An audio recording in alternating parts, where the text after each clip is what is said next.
ഏവർക്കും ഈശ്വരൻ സ്തുതിയായിരിക്കട്ടെ. കുറിച്ചിന്റെ വഴിയുടെ അടുത്ത ഭാഗത്തിലേക്ക് നിങ്ങളേവരെയും സ്വാഗതം ചെയ്യാണ്. ഇന്ന് വിവിധ സഭകളിലും എല്ലാ ദേവാലയങ്ങളിലും അനുഷ്ഠിച്ചു പോരുന്ന കുരിശിൽ മരിച്ചവനെ എന്ന് തുടങ്ങുന്ന ഗാനമുള്ള കുരിശിന്റെ വഴി ബഹുമാന്യനായ ആബേലച്ചനാണ് എഴുതിയത്. ആ ഗാനങ്ങളും ആ പ്രാർത്ഥനകളും കെ ആന്റണിയാണ് ആ ഗാനങ്ങൾക്ക് സംഗീതം നൽകിയും അതിന്റെ ചരിത്രം തുടരുകയാണ്. ഇന്ന് വിവിധ സഭകളിലും എല്ലാ ദേവാലയങ്ങളിലും അനുഷ്ഠിച്ചു പോരുന്ന കുരിശിൽ മരിച്ചവനെ എന്ന് തുടങ്ങുന്ന ഗാനമുള്ള കുരിശിന്റെ വഴി ബഹുമാന്യനായ ആബേലച്ചൻ എഴുതിയ ഗാനങ്ങളും പ്രാർത്ഥനകളുമാണ്. കെ ആന്റണിയാണ് ആ ഗാനങ്ങൾക്ക് ഈണം നൽകിയത്. ഏവർക്കും സ്വീകാര്യമായത് ഇത് തന്നെ ആകണം. അതുകൊണ്ടാകാം 1965 ശേഷം, അതായത് ദിവംഗതനായ റൈറ്റ് റവറൻ ഡോക്ടർ ജോസഫ് പറയക്കാട്ടിൽ ദൈവാലയ ശുശ്രൂഷകൾക്ക് ഉപയോഗിക്കാനായി അംഗീകാരം നൽകിയതും അതിനുശേഷം പിന്നീടും നാളിതുവരെ മറ്റൊരു കുരിശിന്റെ വഴികളൊന്നും തന്നെ വേണ്ടത്ര പ്രചാരമോ അംഗീകാരമോ ജനഹൃദയങ്ങളിൽ നിന്നും ലഭിക്കാത്തതും ആണ്. ഈ അത്ഭുതകരമായ സ്വീകാര്യത പ്രതീക്ഷിക്കുന്നു എന്നറിയാം. അങ്ങനെയായിരുന്നെങ്കിൽ മറ്റൊരു രചനയെയും ഈണത്തെയും ആശ്രയിക്കാതെ ഇതിനും മഹത്തായ കുരിശിന്റെ വഴി നമ്മൾക്ക് ലഭിക്കുമായിരുന്നു. പീലാത്തോസിന്റെ ഭവനം മുതൽ, അതായത് പ്രിത്തോറിയം മുതൽ ഗാൽഗുത്ത മല വരെയുള്ള ക്രിസ്തുവിന്റെ അന്ത്യയാത്രയിലെ 14 മുഹൂർത്തങ്ങൾ ഗാനങ്ങളിലൂടെയും പ്രാർത്ഥനകളുടെയും ആവിഷ്കരിക്കുന്നതാണ് കുരിശിന്റെ വഴി എന്ന പ്രാർത്ഥന ഗ്രന്ഥം. 1960കളിൽ കത്തോലിക്ക ആരാധന ഗ്രന്ഥങ്ങളും പ്രാർത്ഥനകളും സുറിയാനിയിൽ നിന്ന് മലയാളത്തിലേക്ക് മൊഴിമാറ്റം നടത്താനും പരിഷ്കരിക്കാനും നിയുക്തനായ ഫാദർ ആബേൽ ആ ദൗത്യത്തിന്റെ ഭാഗമായാണ് കുരിശിന്റെ വഴി എന്ന പ്രാർത്ഥനയും ഗാനങ്ങളും രചിച്ചത്. ഫാദർ ജോസഫ് മാവുങ്കൽ രചിച്ച സ്ലീവാപാതയാണ് അതിനു മുൻപ് കേരളത്തിലെ സഭകൾ ദുഃഖവെള്ളി ആചരണത്തിൽ ഉപയോഗിച്ചിരുന്നത്. ഇതിന്റെ അന്തസ്സത നിലനിർത്തിയും പ്രാർത്ഥനയിലും ഗാനങ്ങളിലും മാറ്റങ്ങൾ വരുത്തിയുമാണ് ഫാദർ ആബേൽ കുരിശിന്റെ വഴി തയ്യാറാക്കിയത്. ഫാദർ AC അന്തിക്കാർ രചിച്ച ഈശോയുടെ മണവാട്ടി കുരിശിന്റെ പിന്നാലെ എന്ന ഗ്രന്ഥത്തിലെ ഏതാനും ഭാഗങ്ങളുടെ സ്വാധീനം ഫാദർ ആബേലിന്റെ രചനയിൽ ഉണ്ടായിട്ടുണ്ടെന്ന് അദ്ദേഹം തന്നെ ചൂണ്ടിക്കാട്ടിയിട്ടുണ്ട്. എറണാകുളം അതിരൂപത കോമ്പൗണ്ടിൽ ആബേലച്ചന്റെ നേതൃത്വത്തിൽ പ്രവർത്തിച്ചിരുന്ന ക്രിസ്ത്യൻ ആർട്സ് ക്ലബ്ബ് CAC വെച്ച് കുരിശിന്റെ വഴി റെക്കോർഡ് ചെയ്യപ്പെട്ടു. ക്രിസ്ത്യൻ ആർട്സ് ക്ലബ്ബാണ് പിന്നീട് കൊച്ചിൻ കലാഭവനായി മാറിയത്. 1967 ജനുവരിയിൽ തന്നെ കോട്ടയം മന്നാനത്തെ സെന്റ് ജോസഫ് പ്രസിൽ ഇതിന്റെ ആദ്യ പതിപ്പ് അച്ചടിച്ചു. അക്കാലത്ത് പ്രസിന്റെ മാനേജറായിരുന്ന ഫാദർ ഗ്രേഷ്യൻ മണ്ണൂരിന്റെ പ്രത്യേക താല്പര്യപ്രകാരമാണ് ഈ പ്രാർത്ഥനാഗാന പുസ്തകം അച്ചടി മഷിയിൽ പുരണ്ടത്. ഫാദർ ജെയിംസ് എർത്തയിൽ പ്രസിഡന്റ് ആയിരിക്കെ കലാഭവൻ ഈ പുസ്തകത്തിന്റെ പകർപ്പവകാശം സെന്റ് ജോസഫ് പ്രസിന് രേഖാമൂലം നൽകി. ആയതുകൊണ്ടാണ് ആ ബുക്കിന്റെ കീഴിൽ സെന്റ് ജോസഫ് പ്രസ് മാന്നാനം എന്നെഴുതിയിരിക്കുന്നത്. യേശുവിനെ ഒരു നീതിമാൻ എന്നതിനേക്കാൾ കാരുണ്യവാനായ ദൈവത്തെയാണ് ആബേലച്ചൻ ഈ പ്രാർത്ഥനാ പുസ്തകത്തിൽ ചിത്രീകരിക്കുന്നത്.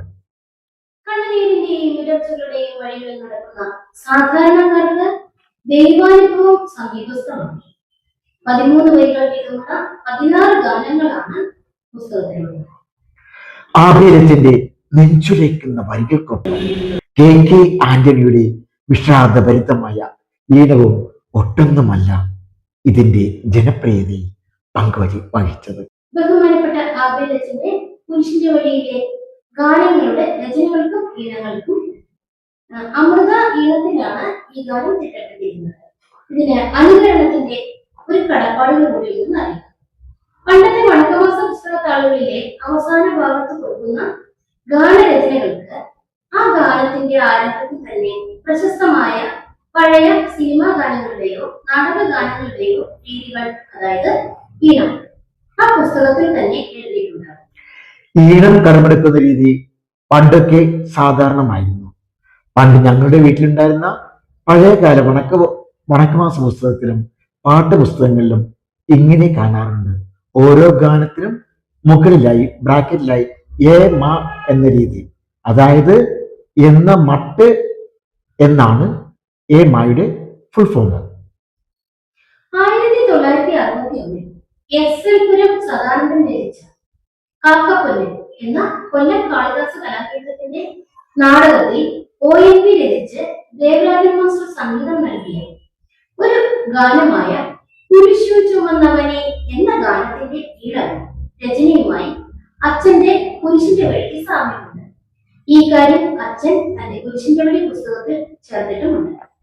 1962 ഇറക്കിയ അൽത്താര എന്ന കാളിദാസ കലാകേന്ദ്രത്തിന്റെ, അതായത് കുരിശു ചുമന്നവനെ എന്ന ഗാനം ആദ്യമായി നൽകിയ ആ കാളിദാസ കലാകേന്ദ്രം തന്നെ പിന്നീടുള്ള നാടകത്തിലും അന്നത്തെ വളരെ പോപ്പുലർ ആയിരുന്ന കാക്കപ്പൊന്നിലെ കുരിശു ചുമന്നവനെ എന്ന ഗാനം വീണ്ടും ചേർത്തിരുന്നു.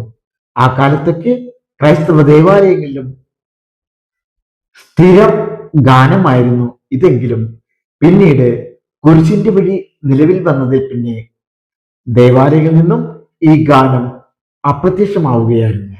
അതിന്റെ കാരണം കുരിശിന്റെ വഴിയിലെ ഗാനമായത് കൊണ്ട് തന്നെയാണ്. ഏതാണ്ട് 40 ലക്ഷത്തിലധികം കോപ്പികൾ 50 എഡിഷനുകളിലായി കുരിശിന്റെ വഴി എന്ന ചെറിയ പുസ്തകം പ്രിന്റ് ചെയ്തിട്ടുള്ളതാണ് ആയാണ് അറിയുന്നത്. ഓരോ ക്രൈസ്തവരുടെയും വീട്ടിൽ ഈ പുസ്തകം പണ്ടും ഇപ്പോഴും കണ്ടേക്കും. ഇപ്പോൾ പ്രാർത്ഥനകളും ഗാനങ്ങളും എല്ലാം ഫോണിലും ചാനലുകളിലും ആണല്ലോ. പുസ്തകം അപ്രത്യക്ഷമായി കൊണ്ടിരിക്കുന്ന ഈ കാലഘട്ടങ്ങളിലും 50 വർഷത്തോടടുക്കുന്ന ഈ നൂതനമായ കുരിശിന്റെ വഴി ഏവരുടെയും ചുണ്ടുകളിലും മനസ്സുകളിലും കാണാപ്പാടങ്ങളാണ്. കുരിശിൽ മരിച്ചവനെ, കുരിശാലെ വിജയം വരിച്ചവനെ നമുക്കും ഏറ്റുപാടാം. കുരിശിൽ മരിച്ചവനെ, കുരിശാലെ വിജയം വരിച്ചവനെ, മിഴിനീരൊഴുക്കിയങ്ങേ കുരിശിന്റെ വഴിയെ വരുന്നു ഞങ്ങൾ. അടുത്ത വീഡിയോയിൽ വിഭൂതി തിരുനാൾ മുതൽ ഈസ്റ്റർ വരെയുള്ള ചടങ്ങുകളെ പറ്റി അറിയാം. എവരെയും ദൈവം അനുഗ്രഹിക്കട്ടെ. ഏതാണ്ട് 40 ലക്ഷത്തിലധികം കോപ്പികൾ 50 എഡിഷനുകളായി കുരിശിന്റെ വഴി എന്ന ചെറിയ പുസ്തകം പ്രിന്റ് ചെയ്തിട്ടുള്ളതായിട്ടാണ് അറിയുന്നത്. ഓരോ ക്രൈസ്തവന്റെ വീട്ടിലും ഈ പുസ്തകം പണ്ടും ഇപ്പോഴും ഉണ്ട്. ഇപ്പൊ പ്രാർത്ഥനകളും ഗാനങ്ങളും എല്ലാം ഫോണിലും ചാനലുകളിലും ആണല്ലോ. പുസ്തകം അപ്രത്യക്ഷമായി കൊണ്ടിരിക്കുന്ന ഈ കാലഘട്ടത്തിലും 50 വർഷത്തോടടുക്കുന്ന ഈ നൂതനമായ കുരിശിന്റെ വഴി ഏവരുടെയും ചുണ്ടുകളിലും മനസ്സുകളിലും കാണാപ്പാടങ്ങളാണ്. കുരിശിൽ മരിച്ചവനെ, കുരിശാലെ വിജയം മരിച്ചവനെ നമ്മൾക്കും ഏറ്റുചൊല്ലാം. അടുത്ത വീഡിയോയിൽ വിഭൂതി തിരുനാൾ മുതൽ ഈസ്റ്റർ വരെയുള്ള ദേവാലയ ചടങ്ങുകൾ നിങ്ങൾക്ക് നൽകാം. ഏവർക്കും ഒത്തിരി നന്ദി. ദൈവം എവരെയും അനുഗ്രഹിക്കട്ടെ.